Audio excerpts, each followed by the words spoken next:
Hello दोस्तों, Rana classes में आपका स्वागत है। तो आज के लेटेस्ट कम्पिटिटिव एग्जाम और जॉब अपडेट बताऊंगा। तो इस वीडियो को शुरू से अंत तक देख, पसंद आने पर लाइक्स, नए लोग सब्सक्राइब करना ना भूलें। तो आप देख रहे हैं दैनिक भास्कर के पटना एडिशन में दिया हुआ, बिहार में 78% बेरोजगार, ग्रेजुएशन फर्स्ट ईयर से पोस्ट ग्रेजुएट वाले। पिछले मई माह में ही सूबे में 1.35 लाख बेरोजगार बढ़े। राष्ट्रीय बेरोजगारी दर 11.9% है। तो बिहार में कितना है? 13.8% है। तो इस खबर को जानते हैं विस्तार से। एक तो उच्च शिक्षा हासिल करना मुश्किल और पढ़ाई कर भी ली तो रोजगार मिलना लगभग असंभव है। बिहार के बेरोजगारों में ग्रेजुएशन फर्स्ट ईयर से पोस्ट ग्रेजुएट वाले ही 78% है। चिंता इतनी ही नहीं, कोरोना और लॉकडाउन के चलते बेरोजगारों की फौज और बढ़ रही है। गाँवों से ज़्यादा शहरी क्षेत्रों में ज़्यादा तेज़ी से बढ़ी है। पिछले मई महीने में ही राज्य में बेरोजगारी की तादाद करीब 1.35 लाख बढ़ी। आर्थिक विशेषज्ञ इसके कारणों पर रिसर्च के साथ स्वरोजगार पर तुरंत ताकत झोंकने की सलाह दे रहे हैं। वरना प्रति व्यक्ति आय के राष्ट्रीय औसत 94,954 रुपये के मुकाबले अभी बिहार में रहने वाले की आय का आंकड़ा 31,287, इसका और नीचे गिरना तय है। मतलब एक चीज़ तो होगी जीएस का भी, कि आपको राष्ट्रीय औसत कितनी है देश की, भारत की राष्ट्रीय आय औसत कितनी है? 94,954 रुपये, और बिहार की कितनी? 31,287 रुपये। क्यों ये चर्चा हो रही है? तो ये बेरोजगारी की तस्वीर है जो कि ताज़ा नालंदा के यहाँ स्वास्थ्य विभाग के पदों पर भर्ती के लिए इंटरव्यू रखा गया। इसके लिए पूरे बिहार में बायोडाटा के लिए पहुँच गए, लेकिन फिर भी रोजगार मिलने पर हंगामा और तोड़फोड़ किया। मजबूरन पुलिस को क्या करना पड़ा? लाठी चार्ज जो कि करना पड़ा और उम्मीदवारों को भगाना पड़ा।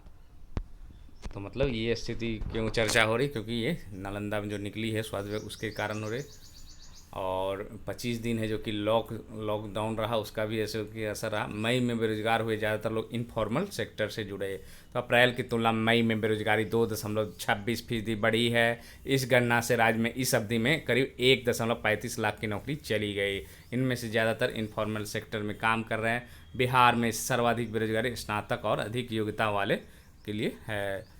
तो बेहमारी पर खर्च से बढ़ा लोन भी लाएगा, संकट पलायन बढ़ेगा। तो मतलब ये जो अर्थशास्त्री अमित सिन्हा कहते हैं, बिहार पहले से ही देश का सबसे कम प्रति व्यक्ति वाला राज्य है। बेरोजगारी बढ़ने से प्रति व्यक्ति आय में कमी आएगी, राज्यों में विषमता बढ़ेगा और इसके साथ पलायन भी बढ़ेगा, कोरोना से प्रभाव पड़ेगा।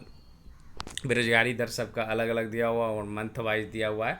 तो मई में आप देख सकते हैं कि फर्स्ट ईयर से ग्रेजुएट वाले का 34.30% बेरोजगारी। जितनी पढ़ाई उतना कम रोजगार। तो ये आप देख रहे हैं, जितनी पढ़ाई उतनी कम। साक्षर से 5वीं गई 1% बेरोजगारी दर। मतलब वो लोग काम कर रहे हैं। छठी से 9वीं से 2.3, 10वीं से 12वीं 18.5, और फर्स्ट ईयर से ग्रेजुएट के 34, और पोस्ट ग्रेजुएट के बाद बेरोजगारी आप देख सकते हैं 43.90 है।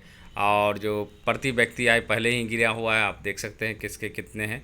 तो सबसे कम है जो कि बिहार का, उसके बाद उत्तर प्रदेश, झारखंड, राजस्थान है। राष्ट्रीय औसत इतनी है। और कितनी है जो कि गिरी है शहरी क्षेत्रों में? टोटल 13.80 बेरोजगारी दर हो गई है बिहार में मई में। और अप्रैल में जो कि 11.54 था, मार्च में फिर बढ़ा था। तो मतलब इस शहरी ग्रामीण दोनों का दिया हुआ है कि कितने हैं जो कि असर हुआ। तो कहीं ना कहीं है जो कि क्योंकि बिहार है जो कि सबसे ज़्यादा जो ध्यान देता है वो सरकारी नौकरियों या नौकरियों पर ज़्यादा ध्यान दिया जाता है यहाँ। उसके बाद आते हैं दूसरी खबर पर आते हैं। प्रदेश में बहाल होंगे 1200 लाइब्रेरियन। तो राज्य के 893 उच्च माध्यमिक विद्यालय और 300 अंगीभूत महाविद्यालयों में पुस्तकालयाध्यक्ष और लाइब्रेरियन की नियुक्ति होगी। इसके लिए शिक्षा विभाग ने नियुक्ति संबंधी नई नियमावली पर विधि विभाग से परामर्श मांगा है। पहली बार राज्य में पुस्तकालय अध्यक्ष पात्रता परीक्षा के आधार पर नियुक्ति, मतलब परामर्श मिलते ही ये पुस्तकालय अध्यक्ष पात्रता की परीक्षा होगी। उसके बाद है जो कि मतलब थोड़ी डिले होगी, लेकिन प्रक्रिया में ये चल रही है लाइब्रेरियन की बहाली। और ये 1200 पदों पर होगी, 893 उच्च माध्यमिक विद्यालय और 300 अंगीभूत महाविद्यालयों में। उसके बाद आते हैं, ये बीएड से संबंधित है। तो राज्य स्तरीय बीएड एंट्रेंस टेस्ट में बिना विलम्ब शुल्क आवेदन को शनिवार की अंतिम तिथि है।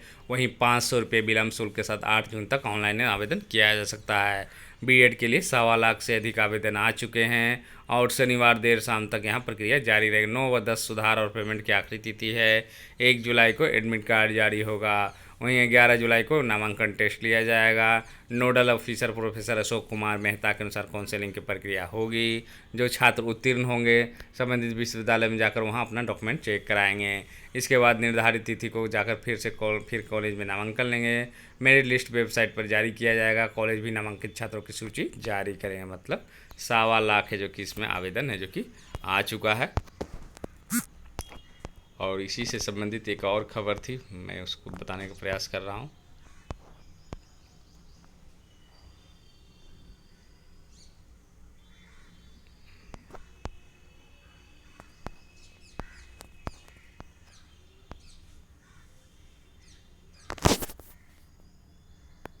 बीएड कॉलेजों में नामांकन के लिए आवेदन कल तक मतलब आज तक है।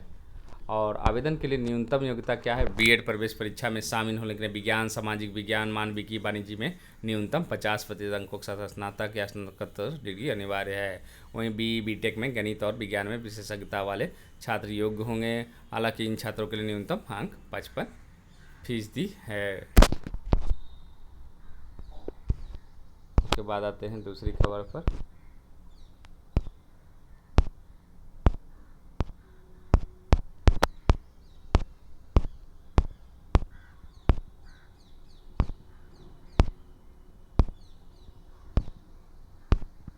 ये 64वीं बीपीएससी का जहाँ तक बात है, आप लोग भी कल ही है जो कि अखबारों में भी आया था, ये आज अखबार में है तो आप देख सकते हैं। 64वीं बीपीएससी जो फाइनल रिजल्ट है उसका जो कि कल बीपीएससी 64वीं संयुक्त परीक्षा का रिजल्ट जारी करेगा।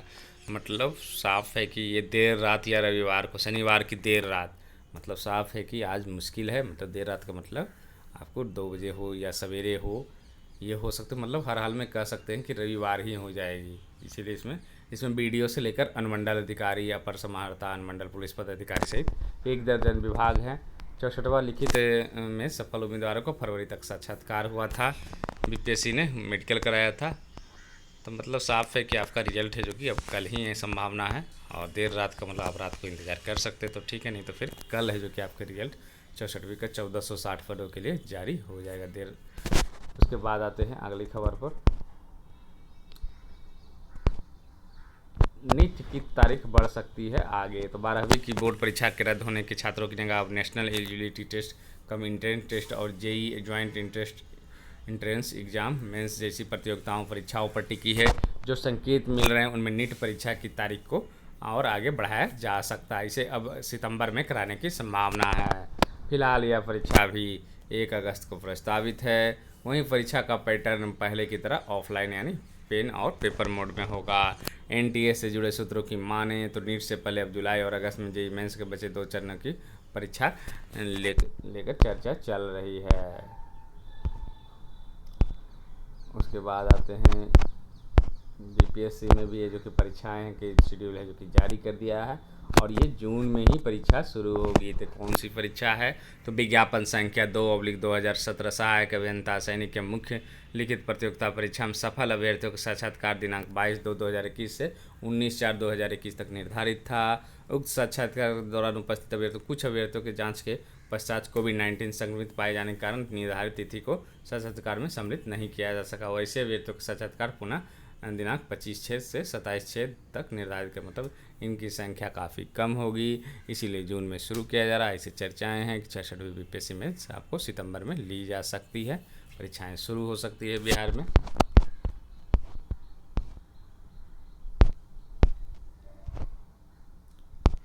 उसके बाद आते हैं शिक्षक नियुक्ति में वंचित रह गए दिव्यांग अभ्यर्थी 11 जून से कर सकेंगे आवेदन। तो उच्च न्यायालय के आदेश पर सरकार ने शिक्षक बनने के लिए छूटे हुए दिव्यांग अभ्यर्थियों को एक और मौका मुहैया करा दिया है। राज्य में 1.25 लाख स्कूली शिक्षकों की नियुक्ति होनी है। उसमें दिव्यांग अभ्यर्थी 11 जून से 25 जून तक आवेदन कर सकेंगे। इसके पहले 9 जून तक दिव्यांगों के लिए आरक्षित नियोजन इकाईवार, कोटिवार एवं विषयवार रिक्तियों जिलों एनआईसी की वेबसाइट पर जारी होगी। शिक्षा विभाग की ओर से शुक्रवार को इस संबंध में शेड्यूल जारी किया गया। शिक्षा विभाग ने प्रारंभिक, माध्यमिक एवं उच्च माध्यमिक शिक्षकों की होने वाली नियुक्तियों में दिव्यांग अभ्यर्थियों के आवेदन के लिए अलग अलग 2 शेड्यूल जारी किया है। एक शेड्यूल प्रारंभिक शिक्षकों की नियुक्ति के लिए में दिव्यांग अभ्यर्थियों के लिए आवेदन को लेकर है। दूसरा शेड्यूल माध्यमिक एवं उच्च माध्यमिक शिक्षकों की नियुक्ति में दिव्यांग अभ्यर्थियों के लिए आवेदन को, चूंकि माध्यमिक एवं उच्च माध्यमिक शिक्षकों की नियुक्ति के लिए आवेदन पत्र प्राप्त करने की अंतिम तिथि 26 सितंबर 2019 तक थी, इसलिए 26 सितंबर 2019 तक नियुक्ति की अभ्यर्थता छूटे हुए दिव्यांग अभ्यर्थी ही आवेदन कर पाएंगे। इसी तरह प्रारंभिक शिक्षकों की नियुक्ति के लिए आवेदन करने की अंतिम तिथि 23 नवंबर 2019 थी, तो हड़ताल छूटे गए दिव्यांग अभ्यर्थी ही इसमें आवेदन कर सकते हैं। शिक्षा विभाग ने किया स्पष्ट, पूर्व में आवेदन दे चुके दिव्यांग अभ्यर्थी दोबारा नहीं कर सकेंगे आवेदन। शिक्षा विभाग ने स्पष्ट कर दिया है कि प्रारंभिक तथा माध्यमिक उच्च माध्यमिक शिक्षकों की नियुक्ति के लिए वैसे दिव्यांग अभ्यर्थियों को आवेदन नहीं करने हैं जो पूर्व में आवेदन कर चुके हैं। यदि पूर्व में आवेदन दे चुका है दोबारा आवेदन, तो उस पर विचार नहीं होगा। इसके साथ ही दिव्यांगन के लिए 4% रिक्त के अलावा किसी अन्य कोटि श्रेणी के रिक्ति पर नियोजन इस आवेदन करने की सुविधा नहीं होगी। बता दें कि ये प्रस्तावित नियुक्तियां छठे चरण की है। इसके तहत करीब है जो कि 94,000 प्रारंभिक तथा 30,000 माध्यमिक शिक्षकों की नियुक्ति होनी है। जैसा कि जो शिक्षा मंत्री हैं बिहार के, उन्होंने स्पष्ट कहा कि जैसे ही छठे चरण का 15 अगस्त तक जैसी तैयारी चल रही है नियुक्ति देने की, उसके बाद 7वें चरण की प्रक्रिया भी बिहार में शुरू हो जाएगी। उसके बाद आते हैं आरक्षित वर्ग में नहीं आने वाली जातियों को गैर आरक्षित वर्ग में माना जाएगा। तो ब्राह्मण, राजपूत, भूमियार कास्ट के साथ मुस्लिम समुदाय की उच्च जातियाँ जिसमें सैयद, शेख, पठान आते हैं के अलावा आरक्षित वर्ग से नहीं आने वाली अन्य जातियों को गैर आरक्षित वर्ग मानते हुए जाति प्रमाण पत्र जारी किया जाएगा। तय मापदंडों के अनुसार इन्हें आर्थिक रूप से कमजोर वर्ग का प्रमाण पत्र भी निर्गत होगा। राज्य सरकार के फैसले के बाद सामान्य प्रशासन ने इस संबंध में सभी जिलाधिकारी को बिहार प्रशासनिक सोसाइटी सुधार मिशन सोसाइटी के अपर मिशन को पत्र लिखा कहा है कि हिंदू समुदाय में उच्च जाति को ब्राह्मण, राजपूत, भूमियार कास्ट, जबकि मुस्लिम समुदाय में उच्च जाति सैयद, शेख और पठान के अनुसार जाति प्रमाण पत्र निर्गत के पहले आदेश दिए गए हैं।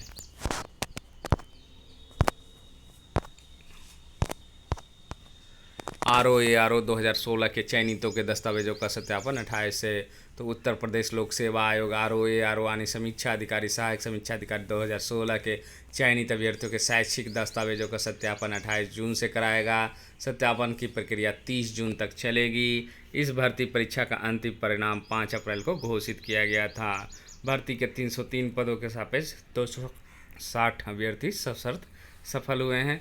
पहले चयनित अभ्यर्थियों के आवेदन पत्र व शैक्षिक अभिलेख का सत्यापन 22 से 24 अप्रैल तक होना था, लेकिन कोरोना की वजह से सत्यापन स्थगित कर दिया गया। यह सत्यापन कार्यक्रम में 28 व 29 जून को सुबह 10 बजे से समीक्षा अधिकारी सचिवालय पद पर चयनित दस्तावेजों का, और 30 जून से सुबह 10 बजे समीक्षा अधिकारी मुख्य निर्वाचन आयुक्त UPSC लेखा व सचिवालय के दस्तावेज सत्यावेश। इसी दिन दोपहर 1 बजे सहायक समीक्षा अधिकारी राजस्व परिषद, मुख्य निर्वाचन आयुक्त और लेखा सचिवालय के होंगे।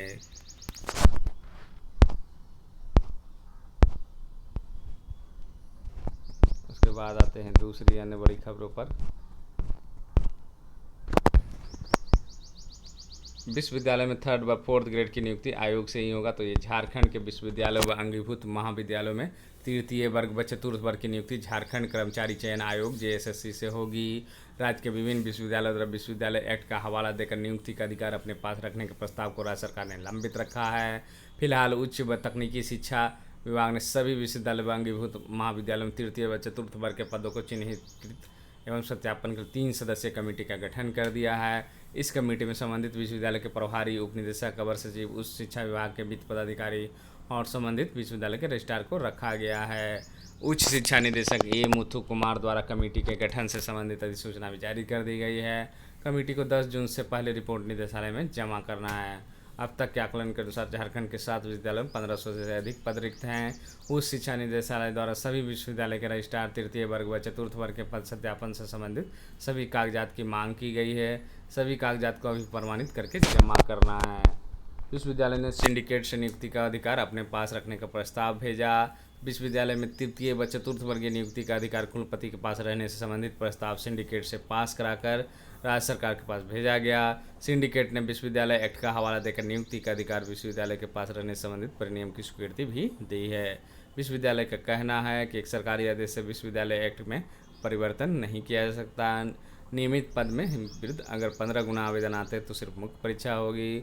आवेदन अधिक आने पर प्रारंभिक और मुख्य परीक्षा दोनों होगी। मतलब झारखंड के 7 विद्यालयों में है जो कि 1500 से अधिक पद है जो कि रिक्त हैं 3rd और 4th ग्रेड के।